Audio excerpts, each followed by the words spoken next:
Olá, gente, sejam bem-vindos. Aqui é a minha página, Cleibson Américo, e também ao meu canal, Apologia Veritatis, vai ficar lá gravado também, para falarmos um pouco sobre o Natal, a história, a espiritualidade e a simbologia do Natal, né?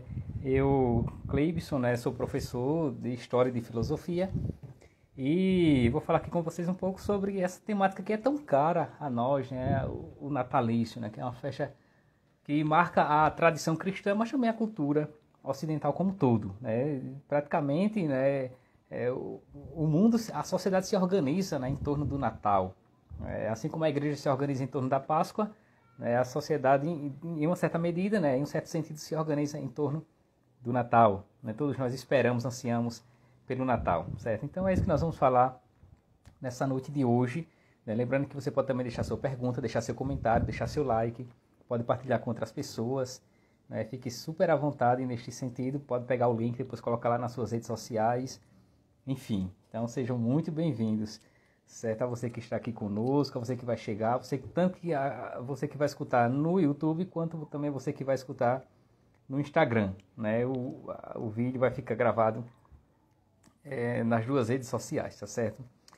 Então desde já as boas-vindas a todos aqueles que forem chegando a estar comigo aqui nesse momento, né, para refletirmos sobre o Natal do Senhor, né? Algumas pessoas já estão aqui conosco, né? Dona Yara, aí de Maceió, a Leninha, né? Há pouco, essa semana, na segunda-feira, nós falávamos no canal dela, né? Também sobre educação em família, né? Quem não viu, vá lá, ou também está lá no meu canal, no Apologia Veritatis, né? A nossa live, certo? Então vocês também podem participar, né? Escutando-nos.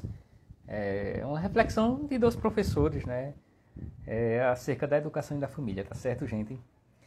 Então é isso, né? Enquanto as pessoas vão aqui chegando, vamos, né, aguardar, né? Vamos, né, aquecer os motores, porque hoje vai vir muita informação boa, né? Informações que são importantes, né, para o nosso crescimento espiritual e para o nosso crescimento intelectual. Então, vai ser proveitosa, né, a nossa live de hoje, certo? A Edjane já está aí conosco. Edjane, seja bem-vinda.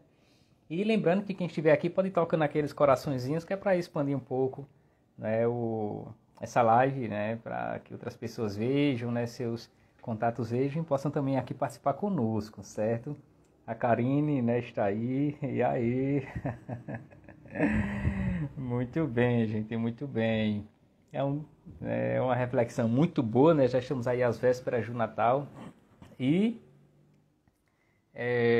nada como nós pararmos para refletir no grande mistério do Natal do Senhor, né? E é isso que nós nos propomos nessa noite de hoje, né? Refletir a partir do aspecto histórico, né? Vou trazer um pouco disso, né? A partir do aspecto histórico, o aspecto simbólico, a simbologia, né, que está em torno do Natal, que é uma simbologia muito bonita, muito profunda e muito antiga, não é? E também a espiritualidade natalina, né? Como nós vivenciarmos espiritualmente este Natal, certo? Então essa é a nossa intenção nesta noite de hoje, né? Nessa live de hoje, certo? Como eu não sou muito tolerante com atraso, não é?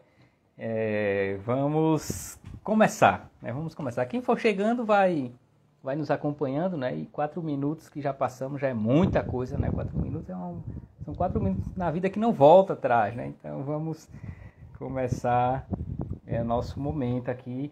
Como é um momento de formação católica, né? De formação espiritual, então nós vamos começar esse momento invocando sobre nós, né, as bênçãos divinas, o Espírito do Senhor, para que Ele possa nos conduzir, a mim que vai falar e vocês que vão participar, a fim de que tenhamos um momento proveitoso, né, de crescimento intelectual e espiritual. Tá certo, gente? Então, nós estamos aqui reunidos em nome do Pai, e do Filho e do Espírito Santo. Amém. Pai nosso que estás no céu, santificado seja o vosso nome, venha a nós o vosso reino e seja feita a vossa vontade, assim na terra como no céu. O pão nosso de cada dia nos dai hoje, perdoai-nos as nossas ofensas, assim como nós perdoamos a quem nos tinha ofendido, e não nos deixeis cair em tentação, mas livrai-nos do mal. Amém. Também pedindo a ajuda e a proteção da Santa Mãe de Deus, a toda santa, que ela nos abençoe e nos guarde. Rezemos. Ave Maria, cheia de graça, o Senhor é convosco. Bendita sois vós entre as mulheres, e bendito é o fruto do vosso ventre, Jesus. Santa Maria, Mãe de Deus, rogai por nós, pecadores, agora e na hora de nossa morte. Amém. O Senhor permaneça conosco, Ele que é Pai, e Filho e Espírito Santo. Amém. Então vamos lá, gente, né? O nosso tema é Natal, uma festa cristã. Né? A Érica Regina já está aqui conosco, não é? Muito bom, a Érica está aí em São Paulo, né? Nossa amiga, enfim. Então vejam, gente, o nosso tema é Natal, uma festa cristã, certo? E esse tema não é sem motivo. Quando a gente fala que o Natal é uma festa cristã, e por que tem que realçar, né, tem que salientar que o Natal é uma festa cristã? Não seria isso uma redundância? O Natal já não é cristão? O Natal já não implica, né, a cristandade, o cristianismo, né, não implica Cristo. Isso não seria uma tautologia, isso não seria aqui uma redundância, não é? Isso não seria aqui um juízo, kantianamente falando, um juízo analítico, né, que não acrescenta nenhuma informação ao sujeito, mas na verdade não. Em si mesmo, sim, o Natal ele é cristão. Mas nos tempos atuais, não é, nos tempos modernos, a gente vive uma paganização cada vez maior, não é, de modo que a gente sempre precisa salientar, tentar trazer a reflexão para o Natal cristão, porque existe um Natal celebrado de modo pagão, não é? Infelizmente, assim como existe a Páscoa cristã, existe a Páscoa celebrada de modo pagão. Não era para ser assim, né? Mas infelizmente é. Então vejam, gente, o Natal, né? E a palavra Natal, né, vem de natalidade, vem de natalício, né, vem de natalis, né, em latim, que significa nascimento, certo? Então, o que é o Natal? É a festa do nascimento. É o momento celebrativo do nascimento, certo? Natalis, não é? Então, o Natal, a primeira coisa é essa, né? Etimologicamente, Natal é o nascimento, certo? Vejam que não foi desde sempre que o Natal foi celebrado. Tipo, nos três primeiros séculos, o Natal ele não era celebrado, não é, mundialmente, né, eclesialmente em toda a igreja. Não era assim, certo? É preciso aqui nós já adentrarmos no aspecto histórico e vermos que a celebração do Natal, a celebração litúrgica do Natal, ela começa a se organizar pelo século IV, certo? E quem observa os meus vídeos, né, sobretudo quando eu falo sobre liturgia, percebe que eu falo muito em século IV, bastante quando eu falo de Páscoa, quando eu falo de missa, quando eu falo de, enfim, né? Praticamente todos os meus vídeos eu sempre toco em século IV. Por que o século IV? Porque o século IV, gente, para a nossa história cristã é muito importante. É um dos séculos mais prósperos que nós tivemos, foi o século IV e o século V, certo? Porque as nossas liturgias todas as nossas liturgias, elas começam a se organizar no século IV. E precisamente por um motivo, porque até o iniciozinho do século IV, até o ano 313, né, vocês sabem que a gente vivia uma grande perseguição em todas as terras do Império Romano, a chamada perseguição romana, né, que tinha começado no ano 64, né, com o imperador Nero, e durou do ano 64, ali em torno da morte de Paulo, Pedro, né, no 64, 67, dura dali até o ano 313. Então foram quase 300 anos de perseguição ferrenha ao cristianismo, né? E isso fazia com que isso nos impossibilitava de termos nossos templos, de termos nossas liturgias, em tudo tinha que ser muito às pressas, tudo tinha que ser muito às escondidas, porque os cristãos não tinham de modo algum liberdade de celebrar publicamente, né, o culto, não é? Então, assim, a gente não pode nem pensar, por exemplo, uma missa em público, né, do século II, terceiro, negativo, era risco de vida mesmo, certo? Então, até o ano 313 a gente não tem essa liberdade. No ano 313, o imperador Constantino, cuja mãe era Santa Helena, né, uma cristã, uma santa mulher, e ela aos poucos vai convertendo Constantino, né, de modo que ele começa a se tornar simpático ao cristianismo, e no final da vida ele até se converte e se batiza, né, é batizado, certo? E o imperador Constantino, já com uma certa docilidade ao cristianismo, no ano 313 ele decreta, né, o chamado Édito de Milão, que foi um decreto imperial que concedeu liberdade de culto aos cristãos. A partir dali não se podia mais, nas terras do Império Romano, perseguir os cristãos. E as terras do Império Romano era praticamente toda a Europa e uma parte da Ásia e uma parte da África. Foi um grande e gigantesco Império Romano. Certo, gente? Então, quando o imperador Constantino ele concedeu liberdade, né, de culto aos cristãos, foi aí, isso já no início do século IV, né, ano 313, foi aí, a partir daí, né, que nós podemos elaborar, nós podemos organizar as nossas liturgias. Aquilo que nós fazíamos nas catacumbas, né, nos cemitérios, que nós fazíamos nas casas, né, fora da cidade, nos escondidos, nós podemos agora organizar para fazer publicamente. E foi daí que começou a construção dos primeiros templos cristãos. As primeiras igrejas cristãs, elas datam daí, do século IV, certo? Porque foi a época em que nós obtivemos liberdade para isso. A igreja mais antiga que nós temos na cristandade é a igreja de São João de Latrão, em Roma, que é a Catedral de Roma. Né? Não é a de São Pedro, onde o Papa aparece. Né? O Papa sempre aparece na de São Pedro. A de São Pedro é a mais recente, né? Foi construída no século XVI, né? Só tem aí cerca de 500 anos, 500 e poucos anos.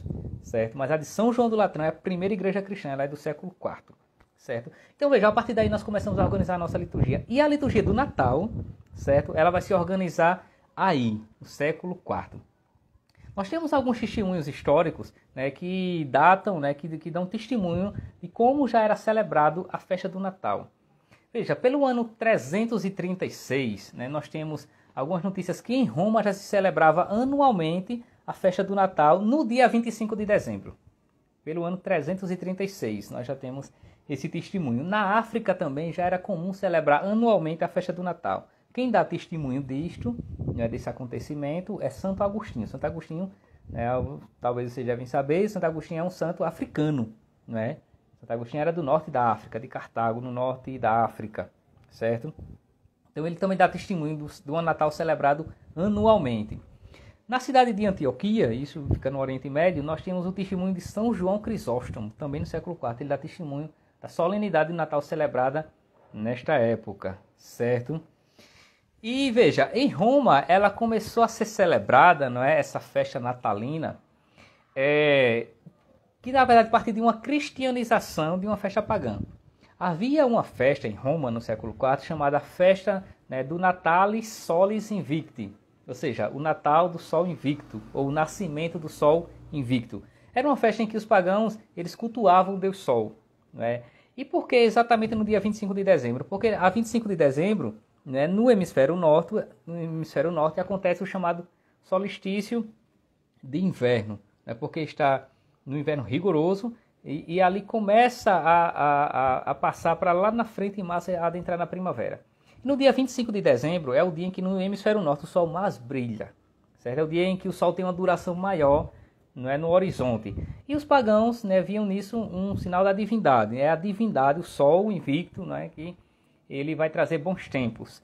Os cristãos vendo isso, né, quando foram cristianizar, né, quando foram batizar, evangelizar aqueles povos, começaram a mudar o sentido e dizer para eles, não, na verdade não é aquele sol, o astro que vocês estão vendo, ele não é uma divindade, ele apenas é um sinal, porque ele foi criado pela divindade. O verdadeiro sol invicto é Cristo, Cristo é o verdadeiro sol. Como diz a Escritura, né, no livro de lá do profeta Malaquias, no capítulo 3, Cristo é o sol da justiça. Então Cristo é o verdadeiro sol. E Cristo é o sol que não tem ocaso. Jesus é o único sol que se levantou e nunca mais vai se pôr. E dessa forma foi começando a evangelização daqueles povos. E essa festa que era uma pagã começou a ser celebrada a 25 de dezembro como uma festa do nascimento de Cristo. Porque a data precisamente do nascimento de Cristo a gente não sabe exatamente. A gente não sabe assim historicamente qual foi o dia que ele nasceu. Provavelmente tinha sido no mês de março. Provavelmente março, talvez abril, é mais ou menos isso, não é? Mas a 25 de dezembro parte desse acontecimento histórico, né? E a partir daí isso foi se popularizando, né? E se tornou o 25 de dezembro. Que na verdade o que importa aí não é o aspecto histórico, certo? É o aspecto litúrgico. Nós celebramos essa festa do nascimento do Senhor como uma lembrança, não é, do mistério da encarnação. Então, na verdade, ela parte de um sentido litúrgico, não é muito mais do que histórico, até porque os evangelhos não são livros biográficos, eles não queriam falar do aspecto biográfico histórico de Cristo, não era essa a intenção dos evangelistas. Não é? A mensagem do Evangelho é para a nossa salvação, não é um livro de história. É por isso que muita gente erra, muito pesquisador erra, porque quer tornar a Bíblia um livro de história, chega lá, se frustra, porque às vezes não acha coerência em alguns acontecimentos e acha que a Bíblia está enganada. Não, a Bíblia não está enganada, porque a intenção da Bíblia não é ser um livro científico, um livro histórico, nada disso. A Bíblia é um livro salvífico. Ela, na verdade, é uma palavra, ela é uma pessoa. Certo, gente? Então, veja, a partir daí nós temos essa festa do sol invicto, né, transmutada para a festa do verdadeiro sol, que é Cristo, aquele que nasceu para nunca mais se pôr. E esse é o sentido que foi dado. Cristo é o sol que nasceu para nunca mais se pôr. Certo, gente? Depois isso foi se popularizando, né, nós temos outros testemunhos, enfim, né. É também importante lembrar, ainda nesse aspecto histórico, que nessa época foi a época de grandes heresias, né, no seio da cristandade, o arianismo, né, o docetismo, o adocionismo, que eram heresias que ora negava a divindade e ora negava a humanidade de Cristo.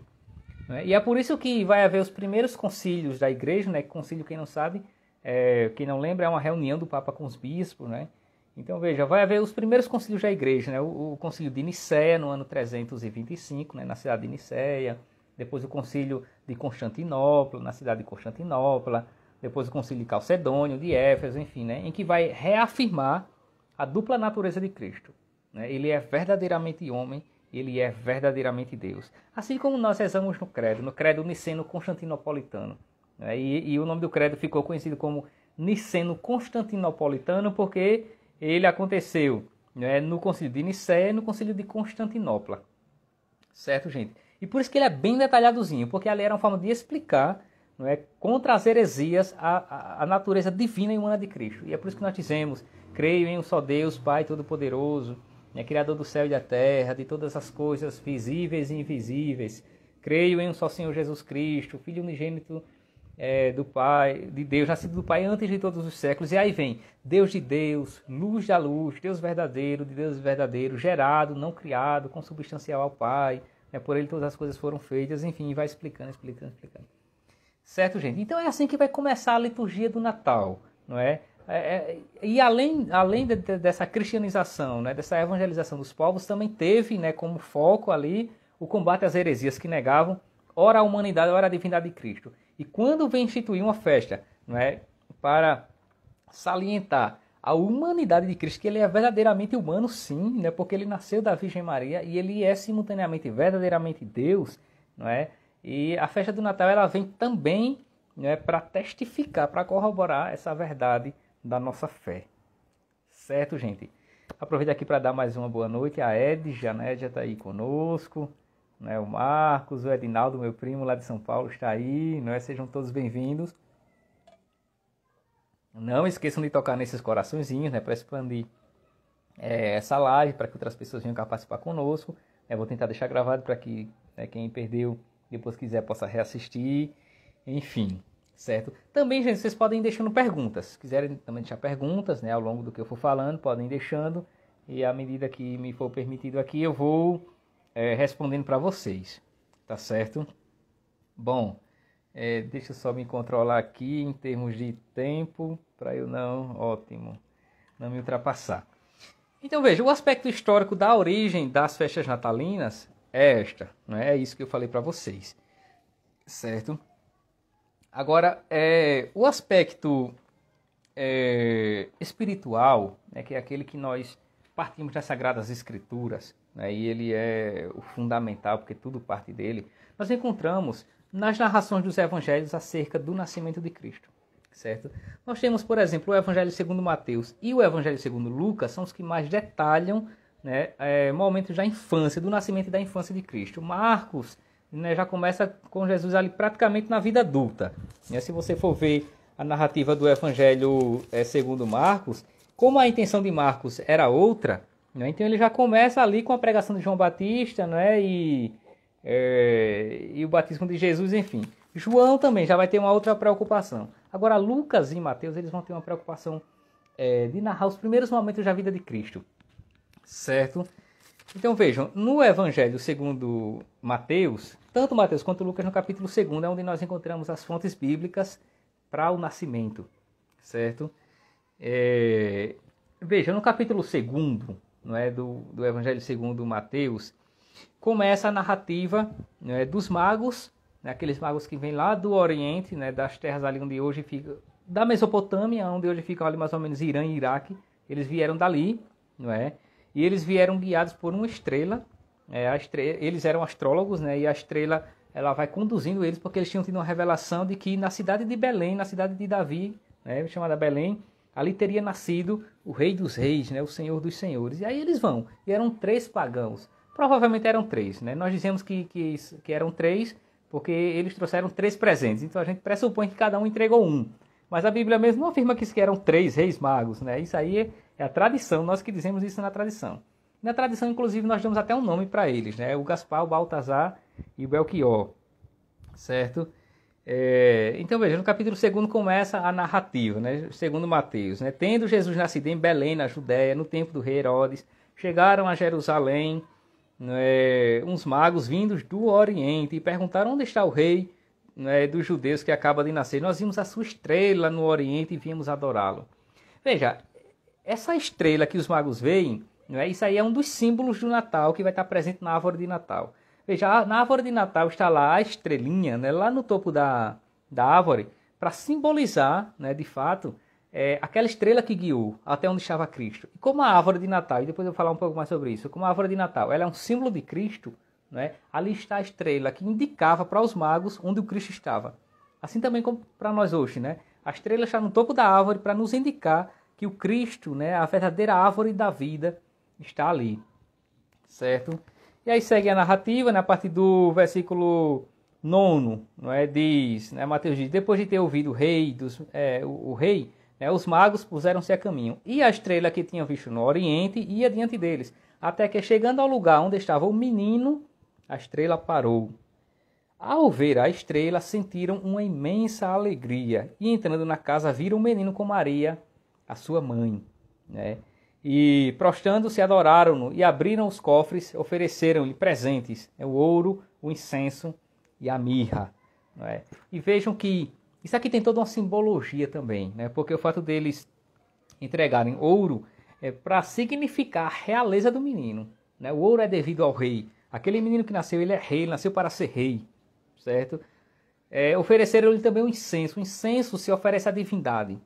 E aí já está um reconhecimento, não é, da divindade do menino. Aquele menino que nasceu não é simplesmente um menino, ele é Deus, né? Reconhece-se a divindade entregando a ele o incenso. O incenso a gente oferta para Deus. Ainda hoje na liturgia é assim, nós ofertamos o incenso, né, para Deus. E assim como a fumaça do incenso ela sobe, que suba também as nossas orações, né, para o alto. E ofereceram-lhe também a mirra, né? A mirra era um dos elementos que se colocavam nos corpos dos mortos, né? Quando alguém morria, né, se embalsamava e também se colocava mirra. E além de ser símbolo da humanidade, também é símbolo da paixão, né, do sofrimento de Cristo, certo? Então o ouro simboliza a realeza, o incenso simboliza a divindade e a mirra simboliza a humanidade, certo, gente? Sejam bem-vindos, né? Quem está chegando agora, nós temos aqui a Bárbara, né? O Fabiano, né? O Marcos pergunta se eu lembro. Claro que lembro. E você lá da Paraíba? Lógico que eu lembro. Então sejam bem-vindos, gente, a permanecer aqui conosco. Não esqueçam de tocar nesses coraçõezinhos aí do lado, né, para expandir, né, convidar outras pessoas, enfim. Essa aqui foi a narrativa da visita dos magos, certo? Na narrativa segundo Lucas, né, Lucas já traz uma outra percepção para complementar, né? No capítulo 2 também, Lucas começa a narrar, e a partir do versículo 6, Lucas diz: e quando eles lá se encontravam, completaram-se os dias de ela, Maria, né, dar à luz, e teve o seu filho primogênito, que envolveu em panos e recostou numa manjedoura, né, por não haver lugar para eles na hospedaria. Na mesma região encontravam-se uns pastores de ovelhas, né, que pernoitavam nos campos, aguardando os seus rebanhos durante a noite. Um anjo do Senhor apareceu-lhes, e a glória do Senhor refugiu em volta deles, e sentiram muito medo. E o anjo disse-lhes: não temas, pois anuncio-vos uma grande alegria que será para todo o povo.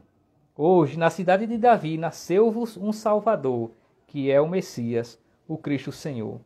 E isto vos servirá de sinal. Encontrareis um menino envolto em panos e deitado numa manjedoura. A manjedoura era o lugar onde os animais comiam. Certo, gente? O lugar onde os animais comiam.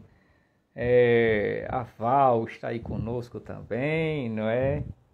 O Miranda está aí conosco, enfim, sejam bem-vindos. E de repente juntou-se ao anjo, né, uma multidão do exército celeste, né, louvando a Deus, dizendo: glória a Deus nas alturas e paz na terra aos homens do seu agrado. E essa outra narrativa, ela apresenta a figura dos pastores, né, porque, como a gente visualiza sempre lá no presépio, né, tá os reis magos, não é, os três astrólogos que vieram adorar e aqueles três reis, né, por serem pagãos, simbolizam, na verdade, as nações pagãs que adorariam o menino Deus, né, que adorariam a Cristo, que se converteriam a Cristo, né, é símbolo dos pagãos que reconheceriam Jesus como o verdadeiro, né, Deus conosco, Emmanuel, certo? E os pastores representam as pessoas mais pobres, porque os pastores eles não eram bem vistos em Israel, né? Os pastores eles não tinham uma fama muito boa, né? E tanto que eles ficavam sempre mais nos arredores da cidade, não tinha muita convivência urbana, né? Havia um certo preconceito com os pastores, certo? Então essas duas narrativas, né, de Mateus e de Lucas, a gente já dá para entrever, né, esse momento do nascimento de Cristo. E claro que tudo isso foi antecedido, né, do anúncio do anjo, né? E aí Lucas narra isso no capítulo 1, no versículo 28, né? Quando o anjo chega onde Maria está e diz a ela: alegra-te, plena da graça, o Senhor está contigo. Né? E Maria ficou, né, sem saber o que estava aquilo, e ele disse: não temas, Maria, porque tu vai conceber e dar à luz um filho, e ele será o Salvador, será Yeshua, né? A palavra Yeshua, Jesus, quer dizer o Salvador, aquele que traz a salvação. Certo, gente? Então aqui o aspecto espiritual, né, o aspecto bíblico, né, a fundamentação bíblica. Lembrando, vocês que estão aqui participando, se quiserem deixar perguntas, podem ir deixando perguntas também, certo? E vejam, no aspecto simbólico, né, do Natal, no aspecto simbólico, nós temos alguns símbolos que são bem pertinentes, né, ao Natal. E o Natal, ele se caracteriza muito pela sua simbologia. O Natal, a gente nem pode pensar o Natal sem a sua simbologia, porque os símbolos natalinos falam dele, né? Os símbolos falam do mistério do Natal. Veja, um dos primeiros símbolos natalinos foi a árvore. Há quem pense que a árvore de Natal não é um símbolo cristão, ao contrário, a árvore é um símbolo extremamente cristão, certo? E por que a árvore de Natal ela é um pinheiro? Para o pessoal aí da minha catequese em Maceió, né, para a Maria que chegou agora, o Fabiano e tal, eu já expliquei isso para vocês, né? Vejam, a árvore, ela é o pinheiro, né, ela é um símbolo de Cristo, porque o pinheiro é uma árvore símbolo de resistência. É uma das árvores mais resistentes que se tem, é o pinheiro, né? O pinheiro, como ele é próprio, né, de regiões frias, né, por isso que ele dá muito na Europa, e no inverno rigoroso mesmo, no inverno rigoroso que toda a vegetação morre, o pinheiro fica de pé. O pinheiro, ele permanece, ele fica de pé. E, né, a igreja viu nisso um símbolo de Cristo. Né? Quando tudo passa, quando tudo cessa, né, quando tudo não mais existir, quando tudo não mais tiver vida, Cristo vai permanecer. Porque ele é a vida. E o pinheiro é símbolo da vida. Ele tanto é o símbolo da resistência quanto o símbolo da vida. Por isso que a árvore de Natal é um pinheiro, para nos lembrar o Cristo, aquele que permanece para sempre. Entende, gente? Então veja que não é sem motivo. E aquela estrelinha lá no topo da estrela é para nos lembrar a estrelinha que guiou os reis, né, magos, né, os magos lá do Oriente, para mostrar onde estava o Cristo. Né? E a estrelinha está ali para nos mostrar o Cristo simbolizado ali naquela árvore, que é símbolo da imortalidade, símbolo da vida. Certo, gente? E símbolo da resistência. Então, o significado da árvore de Natal é este. Né? E vejam que a árvore ela vem com frutos, né? As maçãs vermelhas ou de outras cores. Os frutos é para nos lembrar os frutos que Cristo nos dá. Né? Cristo ele é uma árvore frutífera que nos alimenta. Né? E tem esse sentido. Né? A árvore ela é símbolo da alimentação. Certo? Então Cristo é aquele que nos alimenta. Também outro significado que tem para os frutos, né, por ser a maçã, é que como a maçã, né, como fruto, ela foi símbolo do pecado lá, e o pecado agora em Cristo está sendo anulado. Também tem esse significado, né, que o Cristo anulou o pecado simbolizado lá no fruto, né, daquela árvore do conhecimento do bem e do mal, conforme está lá no Evangelho, como está lá no livro do Gênesis. certo? Então, mais uma vez dando boa noite, né? Aqui a Simone está aí conosco, mas repara mesmo, né? A Simone, o David. Muito bem, gente, sejam bem-vindos. Toquem nesses coraçõezinhos aí para convidar outras pessoas, enfim, certo? E se quiserem também deixando perguntas, vocês podem deixando perguntas em relação a esse nosso tema. Veja, um outro símbolo fortíssimo que nós temos é o presépio. A palavra presépio tem um sentido de estábulo, né? Lugar onde os animais comem, tem esse sentido de presépio, certo? O presépio, ele foi criado, já falei, tinha falado isso para algumas pessoas, né? O presépio ele foi criado no ano de 1223. Quem criou o presépio foi São Francisco de Assis, no Natal, na noite de Natal do ano de 1223, né? São Francisco, ele foi o primeiro, certo, gente, a criar o presépio. E isso na cidade de Greccio, na Itália, certo? E Francisco de Assis, quando ele criou o presépio, não era simplesmente de imagens, né? Ele quis fazer um presépio vivo mesmo, com um boi, com um burro, né? Com animais de verdade mesmo. E na manjedoura, né? Na noite de Natal, lá se celebrou a Eucaristia, certo?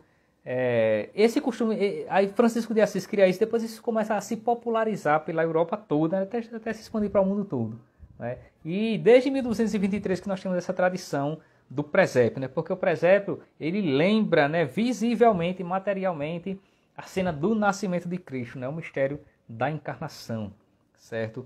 A narrativa sobre esse episódio, né, da vida de São Francisco de Assis foi narrado, né, 6 anos depois desse acontecimento e 3 anos depois da morte de São Francisco, no ano de 1228, pelo Frei Tomás de Celano. O Frei Tomás de Celano, ele foi um dos biógrafos de São Francisco, né, e ele conta como isso aconteceu, como São Francisco organizou esse presépio, porque o desejo de São Francisco de Assis era ver, ele dizia, eu quero ver, né, a cena, eu quero, né, visualizar a cena da encarnação, do mistério da encarnação de Cristo. Porque havia 2 grandes mistérios da vida de Cristo que encantava muito Francisco de Assis. Era o da encarnação e o da cruz. Ele era apaixonado por esses 2 momentos, né? O da encarnação e o do Calvário. E o Frei Tomás de Celano, né, ele vai dizendo, ele vai narrando, né, na sua primeira biografia, né, que naquele ano, né, no 3º ano, antes da gloriosa morte, né, São Francisco organizou o presépio. Isso está nas fontes franciscanas, não é? Essa biografia do Frei Tomás de Celano, certo? E aí o Frei Tomás de Celano diz, e de fato, né, prepara-se o presépio, traz-se o feno, são conduzidos o boi e o burro, né, e ali se honra a simplicidade, né, se exalta a pobreza, se elogia a humildade. E Greccio, a cidade de Greccio, se fez como que uma nova Belém. E assim acontece, gente, né? Francisco de Assis, ele cria o primeiro presépio, não é, vivo. Depois a gente usa a imagem, né? Nós já vemos aos franciscanos essa tradição do presépio, certo?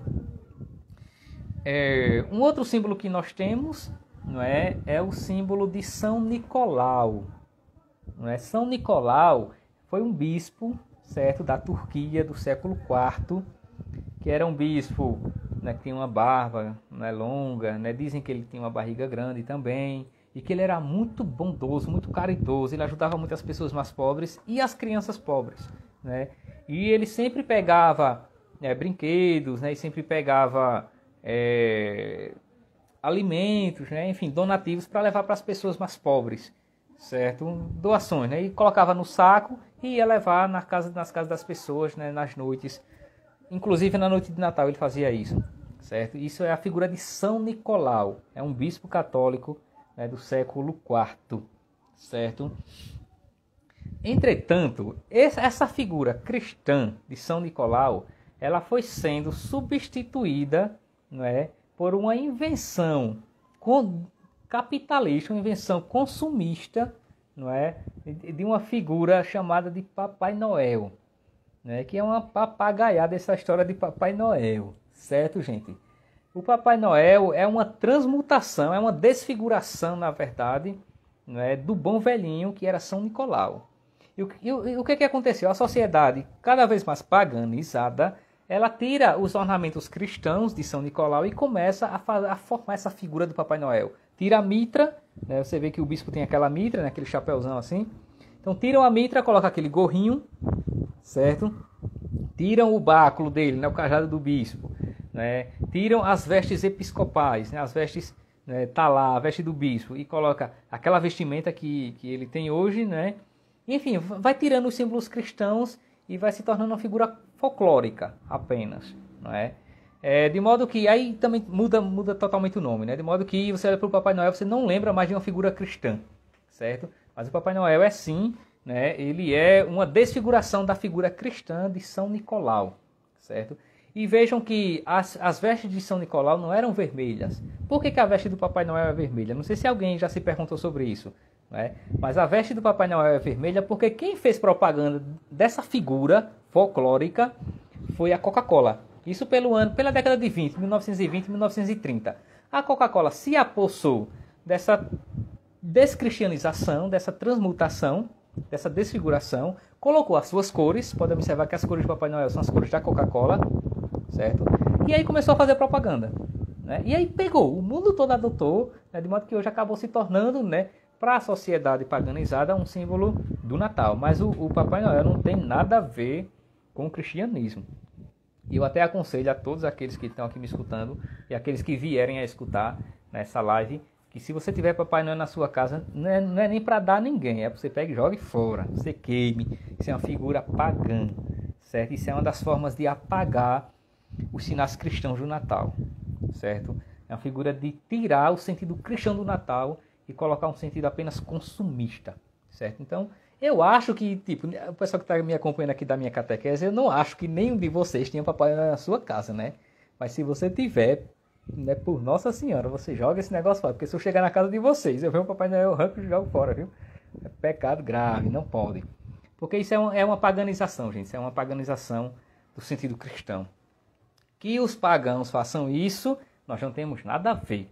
Agora, que nós cristãos façamos isso, isso aí sim é uma aberração. A gente não pode fazer isto, certo? Porque cada vez que a gente dá palco, né, para isso, para essa desfiguração dos símbolos cristãos, a gente está dando palco, não é, para a paganização do sentido natalino, né, do sentido cristão da coisa. E cada vez mais a gente sabe, a gente está assistindo isso, né? Nossa época é uma época em que nós estamos vivenciando isso, em que o mundo está cada vez mais se paganizando. Certo? Então nós não podemos ser aqueles que vamos contribuir para esse processo de paganização. Nós não podemos ser. Não é isso, Elisângela? Você chegou agora.